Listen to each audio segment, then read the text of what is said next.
Chapter 5, Tommy, the Indian in the Cupboard. Let's see. Yes, we are on Chapter 5, sorry. Omri felt himself grow weak. What an idiot he'd been, not to have realized that the man and not just the medical bag would be changed. Or had he? After all, what did he need more than just a bandage of the right size for the Indian? Someone of the right size to put it on. And unless he was sadly mistaken, that was just what was waiting inside the magic cupboard. He unlocked the door. Yes, there he was, pink-cheeked, tousle-headed under his army cap, his uniform creased and mud-spattered and blood-stained, looking angry, frightened, and bewildered. He rubbed his eyes with his free hand.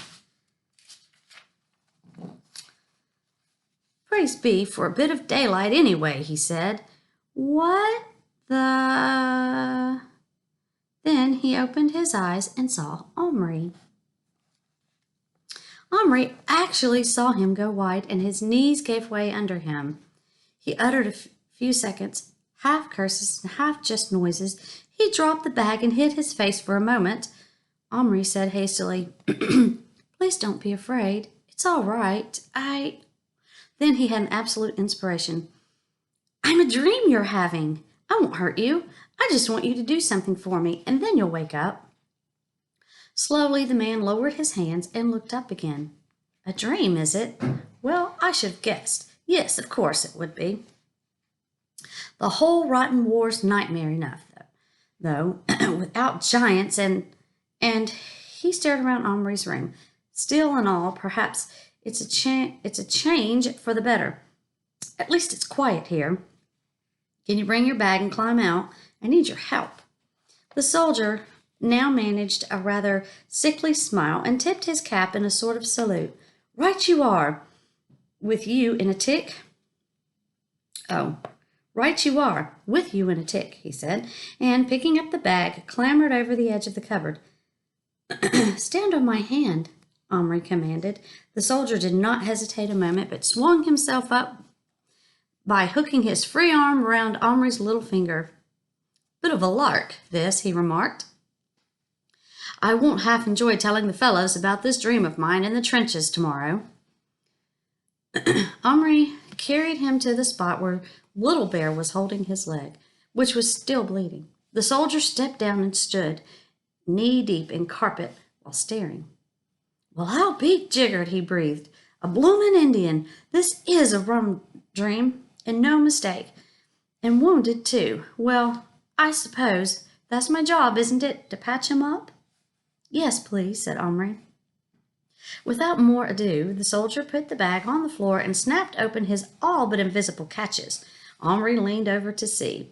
Now, he really did need a magnifying glass, and so badly did he want to see the details of that miniature doctor bag that he risked sneaking into Gillian's room. Gillian always slept late, and anyway, it wasn't even 7 o'clock yet. And pinching his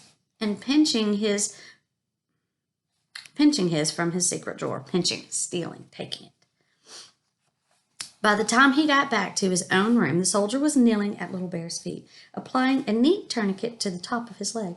Omri peered through the magnifying glass into the open bag. It was amazing. Everything was there. Bottles, pill boxes, ointments, some still instruments, including a tiny hypodermic needle, and as many rolls of bandages as you could want. Omri then ventured to look at the wound. Yes, it was quite deep. The horse must have given him a terrible kick. That reminded him, where was the horse? He looked around in fright, but he saw it, trying forlornly to eat the carpet. I must get it some grass, thought Omri, meanwhile offering it a small piece of stale bread, which it ate gratefully, and then some water from a tin lid. It was odd how the horse was not frightened of him. Perhaps it couldn't see him very well. There now, he'll do, said the soldier, getting up. Omri looked at the Indian's leg through his magnifying glass. The wound was bandaged beautifully. Even Little Bear was examining it with obvious approval. Thank you very much, said Omri. Would you like to wake up now?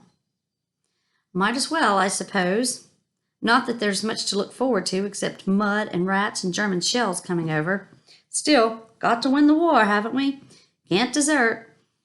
Even into a dream. Not for long, that is. Duty calls and all that, eh? Omri gently picked him up and put him back in the cupboard. Put him into the cupboard. Goodbye, he said. Perhaps sometime you could dream me again. A pleasure, said the soldier cheerfully. Tommy Adkins at your service. Any night, except when there's an attack on...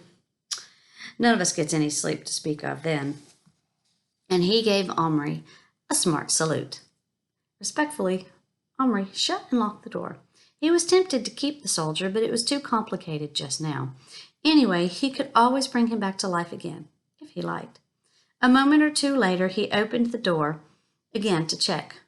There was the orderly, bag in hand, standing just as Omri had last seen him at the salute. Only now he was plastic again. So I wonder why the Indian doesn't turn plastic when he puts him back in there, or does he? I don't know. Anyway, just a thought. We'll find out. Little Bear was calmly pulling on his blood-stained leggings. Good magic, he remarked. Leg feel good. Little Bear, what will you do all day while I'm at school? You bring bark of tree. Little Bear make longhouse. What's that? Iroquois house. Need earth. Stick post in. Earth, posts. Earth, posts, bark. Not forget food. Weapons, tools, pots, water, fire. There were no quarrels at breakfast that morning. Omri gobbled down his egg and ran. In the greenhouse, he found a seed tray, already full of soil, well pressed down. He carried that secretly upstairs and laid it on the floor behind the dressing-up crate, which he was pretty sure his mother wouldn't shift even if it was her cleaning day. Then he took his penknife and went out again. Fortunately, one of the trees in the garden had the sort of bark that came off easily. Might be hickory. I'm just saying because we have a hickory tree, a bark that comes off all the time. And we use it for our smoker. A silvery, flaky kind.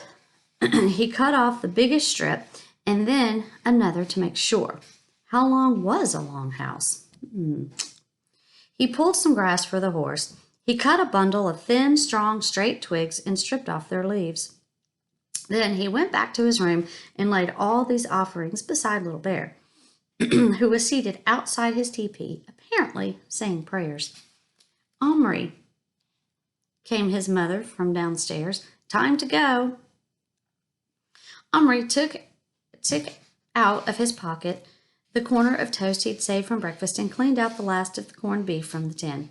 There was some corn left as well, though it was getting dry, rather dry by now. He filled up Action Man's breaker with water from the bathroom, pouring a little into the horse's drinking lid. The horse was munching the fresh grass and with every sign of enjoyment. Omri noticed its bridle had been replaced with a halter, cleverly made of a length of thread. Omri! Just coming. The others have gone. Hurry up, you'll be late. One last thing. Little Bear couldn't make a longhouse without some sort of tool beside the knife. He'd need an axe. Frantically, Omri rummaged in the biscuit tin. Ah! A knight wielding a fearsome-looking battle axe. It wasn't right, but it was better than nothing and would have to do. In a second, the knight was locked in the cupboard. Wait, why didn't he just take the knife? Omri, 1 second. What are you doing? Crash! The axe was being used on the inside of the cupboard door. Omri wrenched it up and snatched the axe from the startled hands of the knight, who had just time for one horrible look before he was reduced to plastic again by the slamming of the door. Never mind. He had looked most unpleasant, just as knights must have looked when they were muttering the poor Saracens in Palestine. Omri had Saracens. Sometimes I get the words wrong. Omri had very little time for knights. The axe was a beauty, though, shining steel with a sharp edge on both sides of the head and a long, heavy steel handle. Omri laid it at Little Bear's side. Little Bear. But he was still in a trance, communicating with his ancestors. Omri supposed. Well, Little Bear would find everything when he came to. There was quite a trail of split earth leading behind the crate. Omri flashed down the stairs, grabbed his parka and his lunch money, and was gone. End of chapter 5.